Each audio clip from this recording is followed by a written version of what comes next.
Hi friends, इस video में हम बात करने वाले हैं underscore underscore init underscore underscore new underscore underscore call functions के बारे में। ठीक है, तो जब हम क्लासेस बनाते हैं ना, ये सारे फंक्शंस यूज में आते हैं। अब ये फंक्शंस बेसिकली हम इन फंक्शंस को मैजिक फंक्शंस कहते हैं। ठीक है, अब इन सारे फंक्शन को एक एक करके समझते हैं। सबसे पहले मैं बात करूंगा अंडरस्कोर अंडरस्कोर इनिट फंक्शंस की। ठीक है, तो देखो मैं ना क्लास बना लेता हूँ डायरेक्ट। क्लास क्लियर करके मेरी क्लास है। ठीक है, और मैं इसमें ना इनिट फंक्शन लगाता हूँ।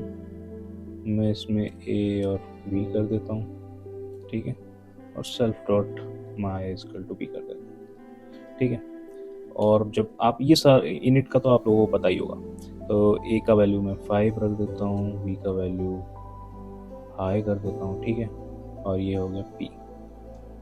अब जब मैं प्रिंट करूँगा क्या, पी डॉट बी नहीं, पी डॉट माई, क्योंकि माई यहाँ मैंने इनिशियलाइज किया है। तो आप देखोगे ये प्रिंट करके लाएगा हाई। ठीक है जी, हाई आ गया। अब देखो इनिट करता क्या है, अब मैं बताता हूँ। इनिट बेसिकली क्या करता है, इनिशियलाइज करता है। इनिट का मतलब ही है इनिशियलाइज करना। तो मैंने जो वैल्यू यहाँ पे भेजी, ठीक है, वो क्या करेगा, इसका जो मैंने ऑब्जेक्ट बनाया ना, जो इंस्टेंस बनाई पी, इस पी में वो माई की वैल्यू को मतलब एज ए प्रॉपर्टी सेट कर देगा बी को। ठीक है ना, तो बेसिकली इनिट का काम यही है, वैल्यूज को सेट करना, प्रॉपर्टी को सेट करना। एक चीज और देखना यहाँ पे, अगर मैं यहाँ पे रिटर्न करता हूँ ना एम आई कुछ या कुछ भी रिटर्न करो, तो यहाँ पे ना एरर आएगी, क्योंकि इनिट फंक्शन जो है ना रिटर्न हमेशा नन करेगा या ठीक है ना। तो आप या तो ऐसे लिखो या फिर रिटर्न स्टेटमेंट लगाओ ही नहीं। तो यहाँ पे हम फिर से रन करेंगे और हमारा सब सही चल रहा है। तो इनिट का आई होप समझ में आ गया होगा। अब बात करते हैं न्यू की। तो न्यू है ये फंक्शन भाई। अब देखो मैं कुछ लिख देता हूँ, उसके बाद समझाऊंगा कि भाई ये क्या कर रहा हूँ मैं। ठीक है जी,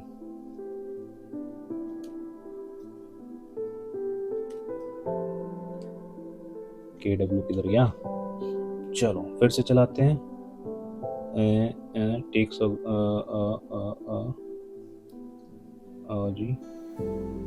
जी ओ सॉरी रिटर्न। तो देखो जी, दोनों में डिफरेंस क्या है, न्यू में और इनिट में। ये देखो रिटर्न कर रहा है।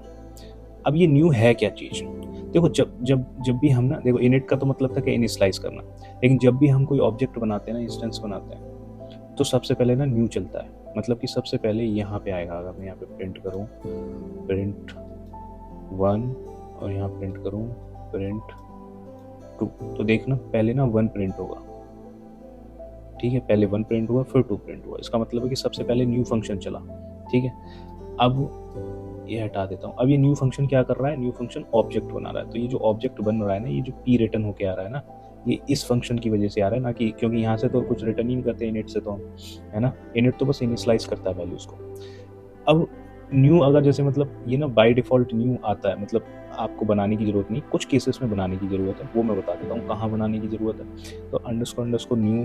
अब यहाँ पे ना जैसे कि आपने जब कोई इंस्टेंस में चेंज करना चाहते हो, भाई मैं दिखाऊंगा कैसे कर सकते हैं। ठीक है, राइट, या सिंगलटन क्लासेस बनाने में यूज होता है। जैसे कि ना अगर मैं देखो अभी ना मैं P1 इजिकल टू क्लियर कर सकता हूँ 2, 2 P2 इजिकल टू क्लियर 4, 3, 4, कुछ भी डाल दो। P3 is equal to clear 5, 4। ठीक है, मतलब जितनी भी चाहो अभी मैं इंस्टेंस बना सकता हूँ। सही बात है, बना सकता हूँ, सब चल रहा है कोड सही। लेकिन अभी मैं यहाँ पे एक कंडीशन लिखूंगा, number of instance is equal to 0। ठीक है, if number CLS dot is greater than 2। ठीक है जी, रिटर्न प्रिंट कर देता हूँ, print can't make more instances. ठीक है जी, और एक काम करते हैं, यहाँ पे लास्ट इंस्टेंस ही रिटर्न कर देता हूँ, last instance. Is equal to none, और देखो लास्ट इंस्टेंस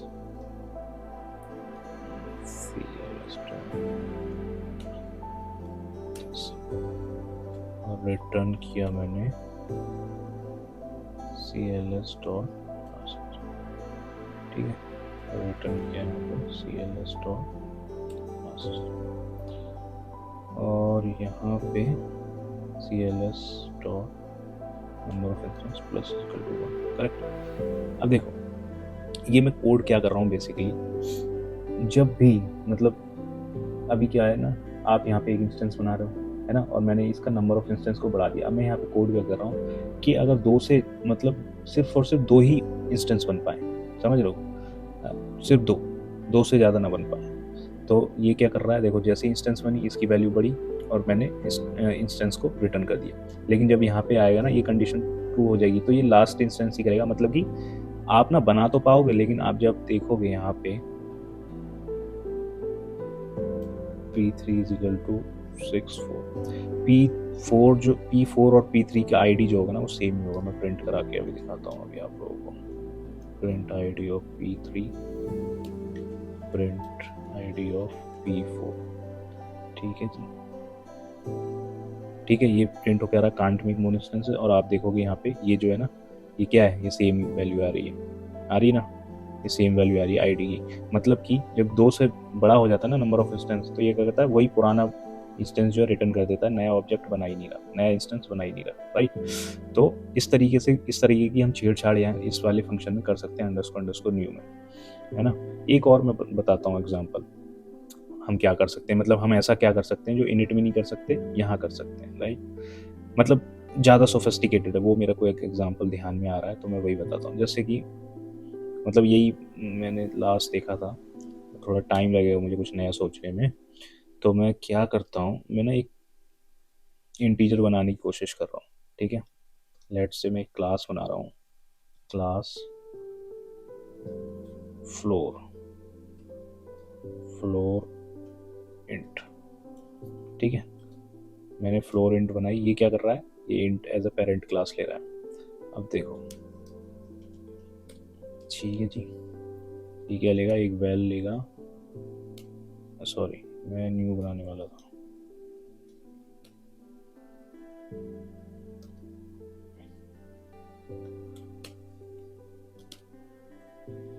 और हम यहाँ करेंगे रिटर्न।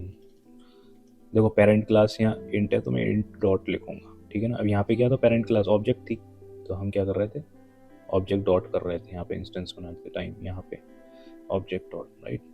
अब यहाँ पे हम क्या करेंगे, int dot underscore new CLS, ठीक है जी। अब हमने बना लिया, देखो जैसे कि अगर मैं इसको लिखूं 32.5 32.3, मैं यहाँ पे क्या करूँगा, कॉमा सॉरी CLS कॉमा, मैं यहाँ पे क्या करूँगा, इस वेल को ना इंपोर्ट मैथ करना पड़ेगा,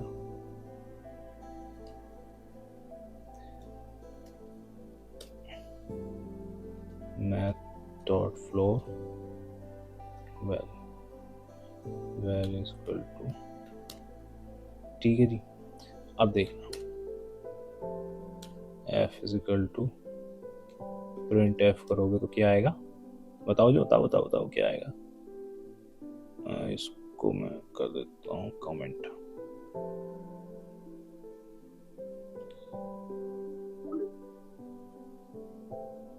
अब रन करते हैं तो क्या आया, 32.3 का क्या आ गया, 32 ही आ गया। तो मैंने क्या कर दिया, चेंज कर दिया, ठीक है ना। ऑब्जेक्ट बनाने से पहले मैंने क्या किया, मैथ डॉट फ्लोर किया। अच्छा अब तुम कहोगे कि भाई यार ये तो मैं उसमें भी कर सकता था, मतलब मैं यहाँ पे क्या करता, यहाँ पे इनिट लगा देता, ठीक है, सेल्फ कॉमा वैल करता ना, तो एज ए इंस्टेंस वेरिएबल कर सकता था। लेकिन वो इंस्टेंस वेरिएबल में करते आप, मतलब अगर आप चेंज करते ना, तो जैसे सेल्फ डॉट वेल अगर इज इक्वल टू वेल करते, और यहाँ पे क्या करते, मैथ डॉट फ्लोर वाली कंडीशन लगा देते ऐसे करके, करेक्ट, ये हो सकता था, बिल्कुल सही बात है ना। तो अब तब उस टाइम पे क्या था, ये ऑब्जेक्ट निकल के आता जब इनिशियलाइज करते ना ऐसे करके, अगर मान लो ई न्यू नहीं होता यहाँ पे, ठीक है जी। अब रन करो और यहाँ पे आप अगर ऐसे करोगे तो ये ऑब्जेक्ट निकल के आता है ना। अभी इंट ऐसे करके भी कर सकते थे आप इनिशियलाइज, ठीक है। ये तो ये 32 आता, लेकिन न्यू से मतलब मैंने इंट का एग्जांपल लिया, मान लो टपल होती, ठीक है, तो वो मतलब is not a good process कि आप इनिट के अंदर ये सारी चीज़ें कर रहे हो। न्यू में आप करोगे आराम से टपल लेके जाते अगर बैल में, और यहाँ पे आप टपल में चेंज कर सकते थे, राइट। सिंगलटन क्लासेस बनाने में न्यू का बहुत यूज़ होता है, जैसे कि आप ना सिर्फ एक इंस्टेंस बनानी, मतलब कि जैसे मैं यहाँ पे कई सारी इंस्टेंस बना रहा था, आप इसी कोड में चेंज कर सकते हो। आप यहाँ पे, मैं एक नई क्लास ही नहीं बनाता हूँ, इसी में दिखा देता हूँ करके, देखो, if last instance is not none, ठीक है, तो रिटर्न कर दो ये, ठीक है, एल्स, बस सेम चीज। अब तुम देखोगे कि सिर्फ और सिर्फ एक ही इंस्टेंस बन पाएगी, है ना। ये इसको मैं रन करता हूँ, अब देखो P3 P2 सब लगा लो, सबका ना एक ही आएगा। P1 P2 भी लगा के देखता हूँ मैं, आईडी रन करा के देखता हूँ, सबकी आईडी सेम ही आई, क्योंकि कितनी भी बार इसको ना इनिशियलाइज कर लो, तो वो सॉरी ऑब्जेक्ट बना लो इस क्लास का, इस क्लास का जो रेफरेंस वो बनेगा ना P1 P2, ये सारे ना एक ही मेमोरी ब्लॉक को रेफर करते हैं, मतलब ये सारे ऑब्जेक्ट सेम है। अगर मैं यहाँ प्रिंट करा के दिखाऊँ, प्रिंट P1 इज P2, तो ये आएगा ट्रू, 21 लाइन पे आ गया ट्रू, ठीक है। तो ये सारे ऑब्जेक्ट, ये होगी सिंगलटन क्लासेस हमारी। तो आप न्यू का यूज़ करके सिंगलटन क्लासेस बना सकते हो। इनिट में नहीं कर सकते ये काम, क्योंकि इनिट में CLS होता ही नहीं है, इनिट में सेल्फ जाता है, समझ रहे हो। अब बात करते हैं हम कॉल की, बहुत इंपॉर्टेंट फंक्शन है भाई ये, ठीक है। अभी के लिए तो मैं इसको क्या करता हूँ, प्रिंट करा देता हूँ, प्रिंट कॉल। अच्छा देखो, अब ये कॉल क्या है, कॉल फंक्शन है कि हम ना इस क्लास को ना कॉलेबल बना सकते हैं। अब वो कैसे कॉलेबल होता क्या है, देखो फंक्शंस जो होते हैं ना वो सारे कॉलेबल होते हैं। जैसे कि अगर मैं इसको लिखूँ tf प्रिंट हाई, एक फंक्शन बनाया मैंने, ठीक है, और मैंने यहाँ लिखा प्रिंट हाई, ठीक है। अब मैं इस फंक्शन को ना कॉल कर सकता हूँ, कैसे कॉल कर सकता हूँ, इस तरीके से, समझ रहे हो, इस तरीके से कॉल कर सकता हूँ, ठीक है। तो ये है फंक्शन क्या होते हैं, कॉलेबल। अब मुझे इस क्लास को कॉलेबल बनाना है, तो कैसे बनाऊंगा, देखो बताता हूँ। मैंने ये ऑब्जेक्ट बनाया p प्लेयर करके ना, अब ये p हमारा क्या ऑब्जेक्ट है, लेकिन जब मैंने इसमें कॉल फंक्शन डिफाइन कर दिया ना यहाँ पर, तो मैं p को इस तरीके से कर सकता हूँ, ठीक है। तो आप देखोगे यहाँ पर कि ये कॉल प्रिंट कर रहा है, मतलब अब ये वाला फंक्शन चल रहा है, तो ये क्या हो गया, कॉलेबल बन गया, ये ऑब्जेक्ट हमारा कॉलेबल बन गया, ठीक है। इसके अंदर हम कुछ भी लिख सकते हैं। अब कॉलेबल की ज़रूरत क्या है, मतलब देखो बहुत यूजेस हैं इस कॉल फंक्शन लगाने के भी। जैसे अभी के लिए मतलब मैंने तो ये प्रिंट करके बता दिया, लेकिन आप बहुत सारी चीज़ें कर सकते हो। अब क्या क्या कर सकते हो, जैसे मैं बताता हूँ, सोचता हूँ मैं कुछ क्या दिखाऊँ आप लोगों को करके। हाँ, कुछ ऐसा बना सकते हैं जैसे कि, हाँ जैसे कि मैंने एक, हाँ बहुत पहले मैंने एक एग्जांपल देखा था कि देखो हमारे पास ना मान लो एक क्लास है जो एवरेज निकालती है, ठीक है जी, एक एवरेज निकालती है, ठीक है, एक एवरेज क्लास है, और मैं उसके अंदर कॉल फंक्शन लगाया, और हाँ, और मैं एक इनिट फंक्शन भी लगाया उसमें, ठीक है, और इसमें मैंने दिया एक ए, ठीक है जी, और मैंने किया self dot A is equal to A, नहीं ऐसा करते हैं, लिस्ट बनाते हैं, तो self dot L, no no no no, ऐसा करते हैं, यहाँ पर हम एक ना क्लास वेरिएबल बना देते हैं डेटा, ये क्या है, लिस्ट है। तो हम यहाँ पे क्या कर सकते हैं, average dot underscore data dot append A, right. But इससे वो चीज़ मैं चाहता हूँ कि जैसे डेटा से मतलब डेटा में मान लो कि 10-20 आइटम है, तो 10-20 आइटम को ना कॉल कर करके मैं एवरेज निकालूँ, है ना, ऐसा कुछ मैं चाहता हूँ। हाँ तो ऐसा करते हैं ना, देखो, हाँ मैं ना हार्ड कोड ही कर देता हूँ। मान लो कि ये लिस्ट ही दे रहा है यहाँ पे, तो self dot data dot extend, ठीक है, लिस्ट, ठीक है। हाँ self dot data is equal to this, initialize तो कर दूँ, data is equal to this and self dot data dot extend, सही है। हाँ अब सही है। अब इसको मैं बाद में करूँगा। देखो एवरेज मैंने बनाया और इसमें मैंने दे दिया 1, 2, 3, ठीक है, 4 मैंने बनाया ए। यार ये बन नहीं पा रहा, मतलब मैं सोच रहा था कुछ, चलो एक्सटेंड कर दिया मैंने। अब मैं चाहता हूँ कि सेल्फ डॉट डेटा फॉर, ये तो फिर आइटरेटर हो जाए, 14 सेल्फ डॉट डेटा करूँ, हाँ हाँ हाँ हाँ ए, okay okay, got it got it got it, ऐसा कुछ कर सकते हैं। देखो सेल्फ डॉट डेटा का वैल्यू है दिस, ऐसे कर सकते हैं, ठीक है ना। मैंने एक क्लास बनाई एवरेज, ठीक है, उसके अंदर मैंने लगाया हुआ है डेटा खाली। अब देखो मैं ए ऑफ 1 करूं, ठीक है, तो क्या आएगा, सम ऑफ,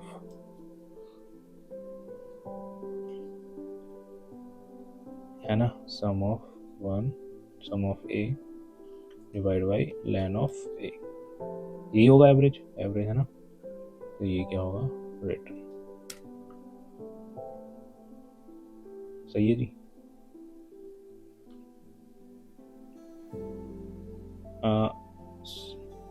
एक काम और कर सकते हैं, self dot data dot append A, और यहाँ पे कर लो सेल्फ डॉट डेटा, हाँ अब सही है। तो देखो अब मैंने ना इसको कॉलेबल बना दिया, ठीक है, और ए में मैंने जब मैं 1 डाल रहा हूँ तो क्या आ रहा है, len of self dot data, print और कर दो इसको। अब देखो एज ए फंक्शन काम कर रहा है ना। अब मैं फिर से डालूं 2, ठीक है, तो क्या होगा,